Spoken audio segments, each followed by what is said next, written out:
कोई अहमक है? आज 7वां दिन हो गया, पागल है, अपने घरों को छोड़ के यहां बैठे हुए। ये मासूम बच्चों को लेके दहशत कर बैठता है। ये मासूम बच्चों को लेके वही बैठता है जिसके दिल में दर्द होता है। ये खुद आएंगे, इनको पकड़ के तो नहीं लाएगा बच्चों को। तो हमारा कुछ बातों से दिल दुखा था। ये हमारे बिरादरान यहाँ खड़े, सब साथी खड़े, दोस्त खड़े, माजी में मेरे साथ रहे हैं ये लोग। कुछ लोग नहीं जानते होंगे, लेकिन वकार भाई गवाह है, वकार मेहदी साहब गवाह है। हमने जेलें काटी है, हमने कोड़े खाए हैं, हमने उस वक्त मजलूमों के हक में आवाज बुलंद की जब कोई बोलने वाला नहीं था। लोग फरार हो गए थे, छुप गए थे, ज़ेरे जमीन चले गए थे। जियाउल हक मलून के मार्शल्ला में हम मैदान में खड़े रहे थे, उसके मुकाबले में लिहाजा हमारा दिल जख्मी हुआ था दोस्तों आपसे, क्योंकि हमें आपसे उम्मीद नहीं थी। आपने खुद जुल्म और सितम देखे थे ना।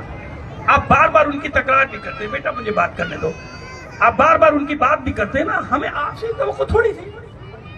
हम इसलिए हमारा दिल दुखा के जो सब ये देख चुका हो, जब उसके मुंह से कोई ऐसी बात निकलती है तो दिल को ज्यादा जख्म लगता है। लेकिन आप आ गए, आप यहां पर आ गए, आपने आधी शिकायत हमारी खत्म की है। आधी शिकायत आपको खुद दूर करना है इस मजमे के साथ इंशाअल्लाह।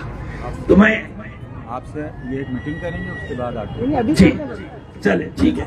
मैं बेटा मीटिंग करके आता हूँ। नहीं नहीं बोले वकार भाई, कोई बात नहीं, नहीं नहीं, थोड़ा 2-4 दिन ऐसे नहीं वकार, आके आपसे मीटिंग करके आके यहाँ चले, ठीक है।